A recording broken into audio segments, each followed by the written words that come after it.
Malvinas en primera persona y para esta tarde la invitación, veterano de guerra de Malvinas, José Calzada. Desde hace un tiempo un florense más. ¿Cómo estás, José? Buenas tardes, un gusto saludarte. Buenas tardes, hace un tiempo estamos aquí en Azores. José, ¿de dónde Sí. sos? Yo soy nativo de la localidad de Bordenave, partido de Puan.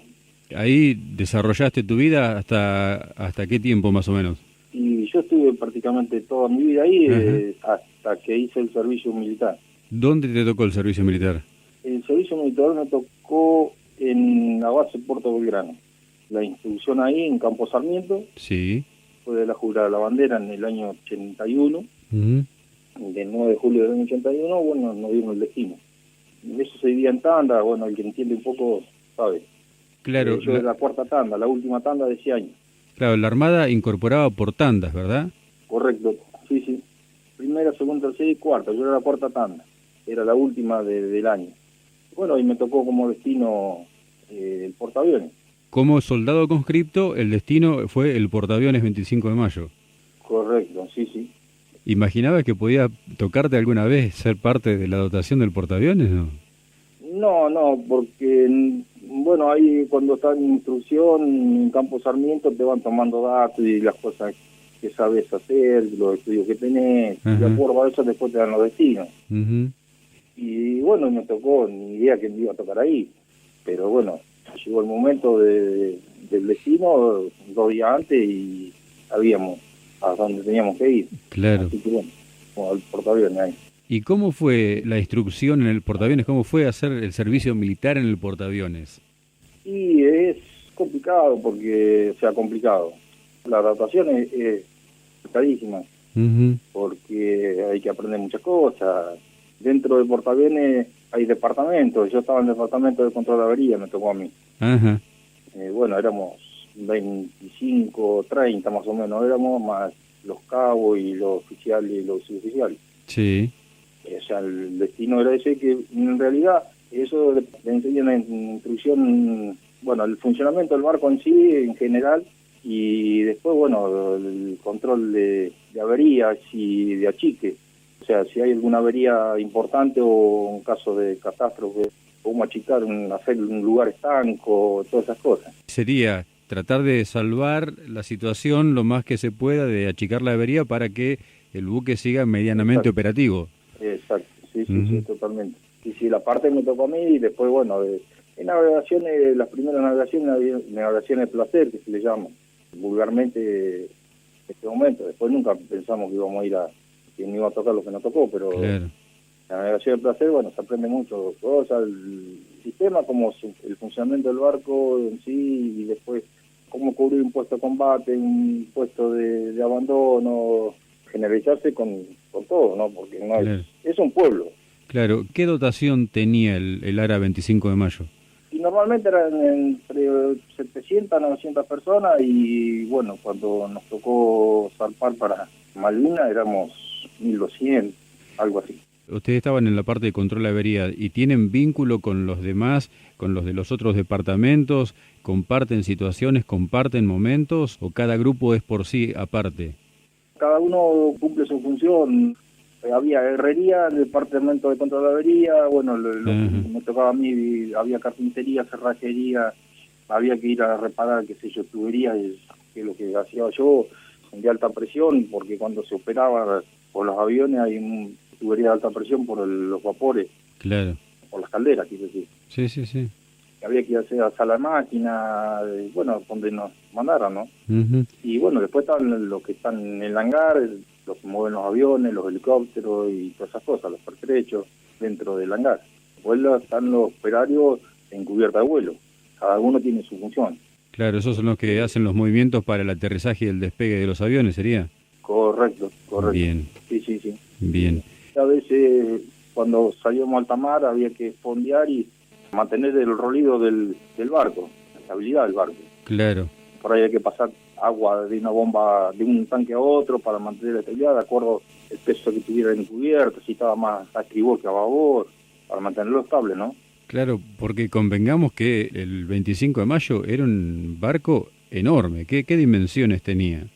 Y 247 metros de eslora. Claro. Y algo de 47, 50 metros de manga, eso en pista, abajo un poco más chico. Claro, sí, son casi 2 cuadras y media por media cuadra de ancho más o menos. Sí, sí. Y lo que vos explicabas cuando fondeaban y que había que mantener el relieve es que al tirar anclas, vos corregime si me equivoco, yo lo trato de pasarlo al lenguaje común, digamos, al tirar anclas, que el movimiento del barco sea parejo y que no se incline más para un lado que para otro. Claro, porque eso depende mucho también de los aviones que tenga arriba, de qué lado estén o no. Claro. Cuando están en el hangar, que viene a ser la parte donde se guardan, sí, porque tiene 2 ascensores después. Sí. Y bueno, de ahí se sube y se bajan los aviones y todas las cosas, ¿no? Claro. Que aparecen en cubierta de vuelo. Sí. Por ahí me tocaba a veces ir adelante y para fondear ancla había que quedarse ahí con un martillo para sacar la traba para que cayera el ancla, cuando te daban la orden, lógico. Sí. Eso no siempre me tocaba, o sea, había otros compañeros que estaban ahí conmigo que lo hacían ellos. Eran dos de la Barría, había uno de Peguajó, Matos era uno de la Barría, después estaba Araña también de la Barría, Filiol de Peguajó era, que estaban conmigo. Y bueno, había varios, ¿no? Pero después había gente de Buenos Aires, Santa Fe. Claro, con tanta cantidad de gente seguramente la dotación sería muy mixta, ¿no? De varios lugares del país. José, sí. Aparte de control averías, vos hablabas situación de abandono, puesto de combate. ¿En esos casos variaba la situación de lo que hacían ustedes o en el supuesto caso de un ataque al buque tenían que tomar algún puesto en particular, estar a la expectativa? ¿Cómo era en cuanto a lo que le daban como instrucción, no? Sí. Teníamos, cada cual tenía su puesto de combate, era, bueno, ya fuera de última emergencia, abandono. Claro. Había que ir a cubierta de vuelo a buscar las balas. Siempre sonaba la alarma y un sentido de giro en el barco, no se puede ir para todos lados. O sea, saliendo siempre hablando a cada piso, ¿no? Claro, para decirlo de alguna manera, para que sea más entendible. Para hacerlo prolijo, digamos, para que no se amontonen todos en algún lado. Porque se llega a un punto que si no uno va a la derecha, está a la izquierda, nada de la proa, popa, babor o estribor, y si no tiene un sentido horario, de la aguja del reloj, que siempre hay que girarse en el mismo lugar. Así uno lo tenga, póngale a 10 metros. Salía del tambucho, tenía que ir a cubierta de vuelo, pasaba por el tambucho y tenía que, capaz que te quedaba a 10 metros, y en cambio si tenías que pegar toda la vuelta, te quedaba lejísimo. ¿Eso fue, digamos, durante todo el año 81, esa instrucción que ustedes tuvieron, José? Sí. Cuando salía a navegar, que salen con los aviones también, y hacer instrucción de avión, de aterrizaje y de vuelo, y bueno, un montón de cosas, ¿no? Claro. Es complejo, o sea, a su vez, o sea, si uno lo toma, es lindo también, o sea, está bueno aprenderlo. Claro, como experiencia está bueno, pero tiene muchas facetas, digamos, para aprender. Sí, no es tan sencillo, no es tan sencillo, no, para nada. Y conocer los lugares, por ahí a cocina, o te mandaban a suboficiales o oficiales, y había que conocer los lugares porque es un pueblo. Claro, sí. Nosotros cuando entramos nos pasó y bueno, no sabía dónde quedaban las cosas. Tal cual. Te mandaban a cocina y no sabía dónde meterte. Pasaba 2 tambuchos, expulsaba y te perdías. Claro. ¿Qué es el tambucho, José? La puerta viene a ser. Ajá. La puerta se cierra con traba, cuando son casos de emergencia, ¿no? No estaba abierta, y el tambucho es una puerta más chiquita, un pasahombre, como quien dice. Sí. Eso todo es para que en caso de emergencia hacerlo estanco, ¿no? Se cierra y ya no se puede pasar más. Y una vez que sonaba la alarma, tenía 5 minutos para ir a cubrir los puestos. Y si no pasaba, si te perdías, te quedabas donde te agarró, porque te cerrábamos la puerta y listo, no pasaba más nadie. Claro. En caso de haber alguna avería, por bomba o lo que sea fuere, hay que hacer los tangos, porque si no se inunda todo y bueno, después vienen los problemas, ¿no? También depende de la avería que tenga. Claro. No es tan sencillo tampoco, claro. Y hay que ser muy práctico, y por ahí hay mucha gente. Cuando nosotros zarpamos hacia Malvinas, había muchos concreto incorporados clase 63, y clase 62 quedamos muy pocos, porque éramos la última tanda. Y bueno, los clases 63 recién incorporados, los pobres no sabían nada. Pero nada de nada, no sabían ni dónde quedaba la cocina de tropa para ir a comer o desayunar o lo que fuere. José, pasamos a lo que fue lo previo a Malvinas. ¿Ustedes cuándo empezaron con los preparativos? Porque hubo que cargar muchas cosas en el portaaviones, me imagino, para lo que era una campaña importante, ¿no? Sí. Sí, estuvieron una semana, un poco más, cargando cosas. Hasta que nos agarramos alta mar, nunca nos dijeron dónde íbamos. Claro. Era todo comentario y bueno, nosotros por ahí, en el caso mío, como de los otros chicos que eran de la misma tanda que yo, conocíamos algo porque por donde estábamos, en la parte que estábamos, andamos por todo el barco, pero bueno, algo se sospechaba, pero no se sabía fehacientemente qué era lo que estaba pasando. Se sospechaba porque empezaron a cargar combustible, pertrechos, armas, alimentos, y no era común. Claro. Camiones y camiones de combustible. Una semana estuvieron más o menos cargando. ¿Eso fue durante el mes de marzo? Sí, durante el mes de marzo. Yo exactamente la fecha no me la acuerdo ahora, Está bien, porque bueno, sí fue durante el mes de marzo. Venían los camiones y cargaban papas, fideos, de todo tipo de alimentos, ¿no? Claro. ¿Y zarparon en el marco de la Operación Rosario ustedes? Sí. Nosotros zarpamos y bueno, ahí navegando hacia el sur nos dijeron lo que iba a pasar. Ajá. Ahí fueron cuando nos comunicaron y bueno, y ahí nos cambió un poco nosotros. Claro. Qué sé yo, uno muy chico tampoco pensaba, o sea, no tenía mucho conocimiento de lo que era una guerra, ¿no? O nada, prácticamente. Pero bueno, ¿qué va a ser? Que nos tocó. Claro, seguro. Y bueno, ahí nos dijeron que es lo que íbamos, la misión que se iba a cumplir y bueno, no queda otra. O sea, arriba del barco no te puedes bajar, estamos en alta mar ya, así que claro. Empezaron a decirle más que nada a los que estaban incorporados hacía poco, de clase 63, que no tenían ni la más mínima idea, navegaciones ninguna, y es complicado en alta mar si no tenés navegaciones, porque te empezás a descomponer y no asimilas nada, la comida, es complejo. Sí. Ya teníamos algunas navegaciones nosotros y bueno, algo, si bien no éramos expertos, pero sabíamos lo que era. Mientras iban navegando ustedes, el grupo tuyo, ¿qué ubicación tenía en el barco o iban rotando de lugar? ¿Cómo era en un lugar que tenían contacto visual al menos con el exterior o estaban en un lugar cerrado? Cuando salimos, los primeros 2 días estuvimos ahí, no era normal, pero bueno, pero después ya se empezó, había que cerrar todo, no se tenía que ver ninguna luz, andábamos prácticamente oscuras arriba en la noche, ¿no?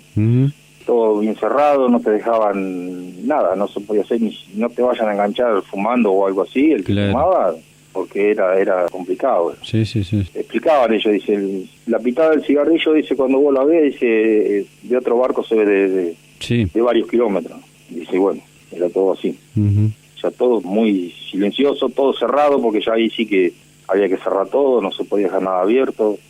Claro. No era fácil. Claro. No fue fácil, ¿va?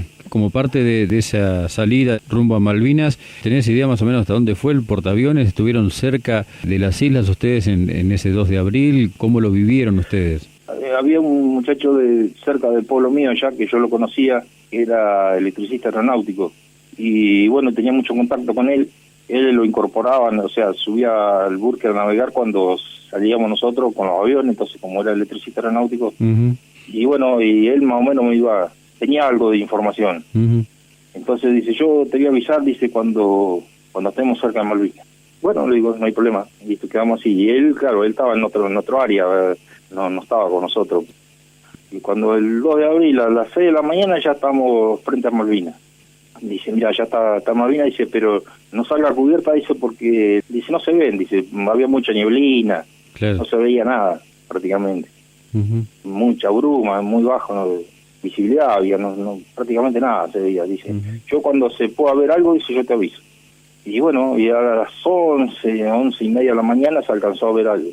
Y yo aproveché, me fui al hangar y ahí le ayudé a algunos de los chicos a cargar cosas en las redes, que después se enganchaban los helicópteros, se cargaban, se mandaban a Malvinas con los helicópteros.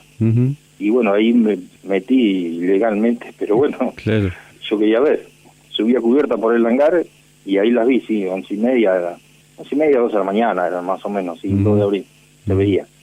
Pero ya después ya no, prácticamente no las vimos más. ¿Y qué sentiste cuando las viste, José? Y una emoción muy fuerte, pero bueno, me hubiera gustado en ese momento haber estado en tierra. Claro.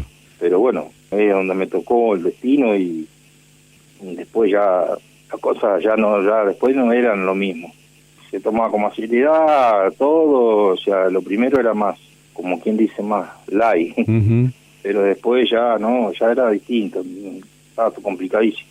Pero bueno, lo pudimos sobrellevar, pero yo siempre digo, nosotros, por ser viejos, bueno, tuvimos un plus de ventaja sobre los otros pobres. Conocíamos mucho el barco y no todo, porque es muy difícil conocerlo todo, pero lo conocíamos bastante. Y yo, estando en parte del departamento de control de avería, conocía bastante los rincones, cocina, casinos, oficiales, sala de máquina, bajamos a veces a reparar cañerías a sala de máquina. Y bueno, sabía que dormíamos vestidos, con el salvavidas puesto. Lamentablemente, voy a decir algo que nunca lo había dicho, le teníamos que ir a robar los salvavidas a los suboficiales, o a los oficiales, porque no lo teníamos. Había unos salvavidas que nos habían dado que eran como una riñonera, y vos lo abrías, lo desenrollabas y te lo pasabas por el cuello, pero lo ibas a inflar y no, era imposible inflarlo. Y nosotros salíamos y bueno, le sacábamos a los oficiales, y cuando se acostaban a dormir aprovechábamos y íbamos y le sacábamos salvavidas, que eran unos naranjas que se colgaban y ya estaban con una tira atrás, y tenían un tubito de gas que uno lo apretaba y se inflaban solos. Eso era moderno, pero no los teníamos todos. Nosotros los tuvimos porque, bueno, no nos quedó otra. Pero pensando, si acá pasa algo, te caes y más de 5 minutos en el agua vestido no aguantás. Sí, ni hablar. Con temperatura bajo cero, el agua. Claro, sí, tal cual. Pero bueno, esa era una de las cosas que nos tocó, que era complicado. Me imagino. José, después del 2 de abril y de esa cercanía que tuvieron con las islas, el portaaviones estuvo navegando permanentemente por el Atlántico, tratando de mantener a los aviones medianamente cerca de, digamos, operativamente. Y después, ¿cómo siguió la historia para ustedes? Y sí, nosotros estuvimos navegando ahí, o sea, mucha información no teníamos nosotros tampoco de dónde estábamos navegando, porque ahí en el portaaviones, bueno, estaban los helicópteros chicos y los grandes, los Zikini, y después estaban los A4Q y los Tracker. Esos eran los aviones que había. Sí. Y anduvimos ahí hasta que nos íbamos retirando más, hasta que, bueno, en una oportunidad fue cuando se reventó una caldera, que nos tuvimos que volver a puerto. Se pudo reparar y bueno, volvimos a salir a navegar. Volvimos, pero ya no tan cerca de Malvinas, fuera del área limítrofe. Claro, sí. Ahí fue cuando se produce esa misión abortada del 1 de mayo, ¿no? Claro. Nos mató. Arriba del barco nos mató. Porque estábamos en una parte que agarraban, no sé si eran las corrientes marinas, se encontraban, no sé qué. Nos tuvimos una semana en esa parte. Era impresionante cómo se movía el barco. Viento y un roleo que tenía, era una cosa terrible, claro. No se podía estar en ningún lado, se caía todo, era malo para nosotros, imagina, para los que estaban nuevos, que era llevarlo por llevarlo, porque no podían hacer nada los pobres. Claro. Todo el día descompuesto, claro. Porque el barco cuando empieza a rolar se descompone el estómago, y cuando empieza a cabecear, si te toca la parte de adelante que empieza a cabecear, te mata el dolor de cabeza. Mira, claro. Es terrible. Y nos tocó ahí esa parte que pero no sé, cerca del Golfo San Jorge, por ahí fue. Y ahí fue cuando nos tuvimos que ocultar cuando nos siguieron el submarino. Claro. Ya cuando buscaron aguas de menor profundidad para el resto de lo que fue la campaña, ¿qué hacían ustedes ahí? ¿Tenían alguna cuestión especial que atender o solamente era estar atentos a que no apareciera algún submarino? No, había que estar atento a todo continuamente, te acostaba vestido, sonaba la alarma cada rato porque te la ponían a veces a propósito, a veces no, para que sepas dónde tenías que ir, y claro. No, prácticamente no se dormía. Y de acostarse y sonaba la alarma, llegaba un momento que, o sea, no sabían ni lo que te pasaba, porque o sea, nosotros te acostábamos un rato cansado y sonaba la alarma, salía cubrir puesto combate. ¿Y cuál es? La de puesto que te preguntaban entre los otros, porque son distintas, muy parecidas, pero distintas, tienen distintos sonidos. Claro. Cubrir puesto combate, puesto de abandono, puesto de esto, y no sabían ni lo que sonaba. Para ellos, el que hacía poco que estaba, era todo lo mismo. Y no sabía dónde era, no, tenés que ir por allá, por acá no vayas, tenés que explicarle a los otros, era muy complejo, claro. Muy improvisado todo. Muy nueva la gente sin conocimiento. No, para nada. Claro. nada, conocimiento nosotros teníamos, pero eso lo que me tocó a mí, algo de conocimiento más tenía, porque la parte que estaba yo andaba por todos lados en el buque, iba a cubierta, si había proa, popa, íbamos a reparar allá, a reparar acá, a las cañerías, a pasar agua de los tanques con las bombas de un lado para el de estribor a babor o de babor a estribor para mantenerlo estable y todo así.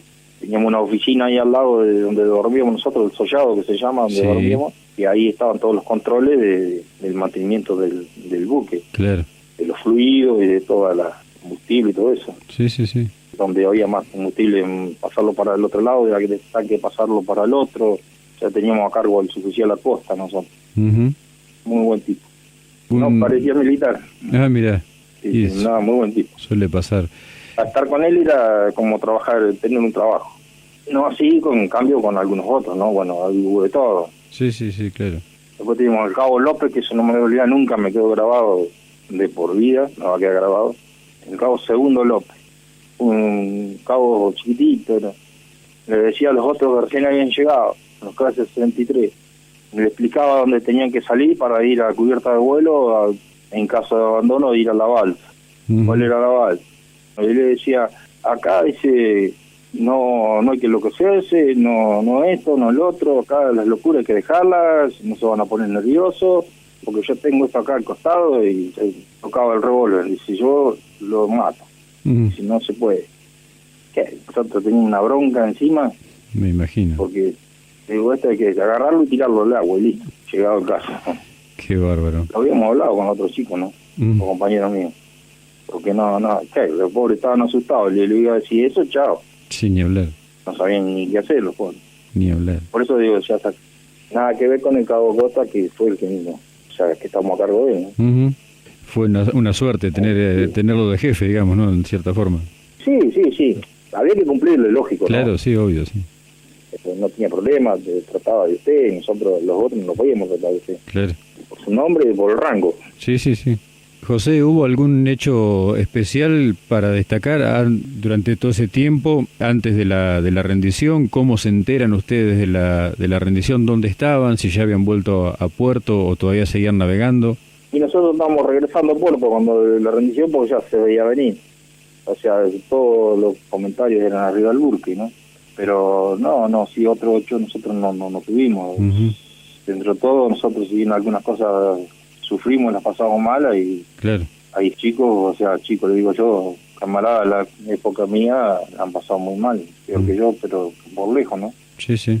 Un día que ya lo estamos volviendo fue cuando ahí sonó la alarma de que nos venían siguiendo en un submarino. Uh-huh.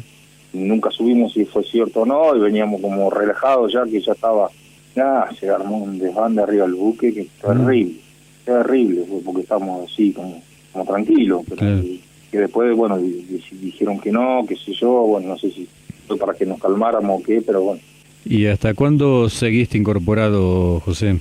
Yo la baja la tendría que haber tenido ahí, cuando salimos a navegar para la Malvinas.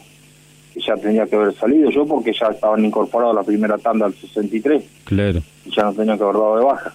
Claro. Y bueno, no nos dieron la baja por ese motivo. Así que después nosotros en julio, agosto, ahí fin de julio, el primer día de agosto, ahí nos dieron la baja. ¿Cómo fue volver a la vida civil? Y fue complicado. Uh-huh. Fue complicado. No fue fácil la incorporación. ¿Fue difícil conseguir trabajo? ¿Fue difícil volver a la vida común? Sí. Lamentablemente trabajo no había, o sea, no había para nosotros. Sí, claro. El tema. Pero bueno, nosotros salimos, pensamos que íbamos a conseguir trabajo, no se conseguía, pero no dábamos cuenta por qué era. Uh-huh. Y después con el correr de los años empezamos a darnos cuenta, ¿no? ¿Cuál era el motivo? Claro. Y bueno, y después sí, los recuerdo, los primeros meses, largos meses fueron complicados porque siempre venía al recuerdo las cosas que nos pasaban arriba y el tema de las alarmas y eso nos quedó muy grabado. A mí por lo menos me quedó muy grabado. Uh-huh. ¿Cuánto hace que estás acá en Las Flores, José? Yo acá en Las Flores ya hace 8 años que estoy. ¿Estás con tu trabajo, por suerte? Con mi trabajo acá, 4 años, hace que estoy con mi trabajo acá. Yo trabajo en la escuela agraria. Yo trabajaba en la escuela agraria en Goyena, Partido Saavedra, y güey. Y ahí pedí el pase para acá porque mi señora es de acá. Yo soy separado. Una señora está conmigo hoy, compañera, es de acá de Las Flores. Eso me vine para acá. Hace 8 años, va para 8 que estoy acá. Pasa el tiempo. Sí, ni hablar. ¿Acá se sienten incorporados a la sociedad, José? ¿Te sentís incorporado a la sociedad? Sí, cuesta un poco así, qué sé yo. Yo tengo mucho contacto con Gustavo Mondini. Él me ha puesto al tanto de todas las cosas, los actos y todas esas cosas que se hacen acá para los combatientes. Pero bien. Una oportunidad fui a ver a alguien que trabaja en la municipalidad cuando recién vine y dice, pues no lo va a ver, dice, pues también es combatiente. Bueno, no me dio mucha importancia y lo dejé. Después me contactaron con Gustavo Mondini y él sí, no, y seguirá, venía enseguida. Bueno, pero no lo conocía el hombre. Claro. Y él por ahí me pone al tanto de todo y me llama y me dice, mirá, y esto y aquello, por suerte, ¿no? Pero bueno, es parte de la vida que me ha tocado. ¿Te gustaría visitar las islas? Sí, con todo gusto, sí. Pero en estas condiciones que hay para ir, no voy. No puedo ir porque no puedo ir a mi pueblo, a mi país, pidiendo permiso. Claro. Exactamente. A un extranjero. Sí, claro. Entonces no, es mi pensamiento, ¿no? Mientras tanto, el que va, bueno, lo dejo a su criterio, lo respeto como cualquiera. José Pero Calzada, veterano de guerra de Malvinas, gracias por estos minutos que nos has acompañado en la tarde, gracias por contarnos tu historia, por tus vivencias y bueno, por sumarte a nuestra ciudad de Las Flores de hace algunos años, por ser un florense más. Muchas gracias. No, agradecido soy yo y de allá, disculpe que por ahí me llega muy fuerte esto. No, por supuesto. Si hay algo que no tenés que hacer es pedir disculpas por la emoción, José. Eso, descontalo. Es más que entendible. Vos sabés que nosotros, porque nos escuchás siempre, que nosotros siempre hemos cedido el micrófono a los veteranos y muchas veces a nosotros mismos nos desborda la emoción. Así que no te disculpes por eso. Es entendible. No, me pasa siempre. Por eso cuando por ahí escucho su programa, en otra entrevista que ha hecho, me pasa y a veces, bueno, me tengo que retirar un poco porque claro, me pega fuerte. Sí, seguro. Te mando un abrazo grande, hay José. Cosas que uno no las ha podido asimilar todavía a pesar de tantos años, ¿no? Por supuesto. Ni hablar. Seguro que alguno lo ha pasado peor que nosotros, que yo por lo menos. Y cada uno lo vivió diferente. Cada uno lo vivió diferente, de eso no tengas dudas. Sí, no, seguro, ni hablar. No tengas dudas. Abrazo fuerte, José, muchas gracias. Gracias. Un abrazo. Gracias. Chau.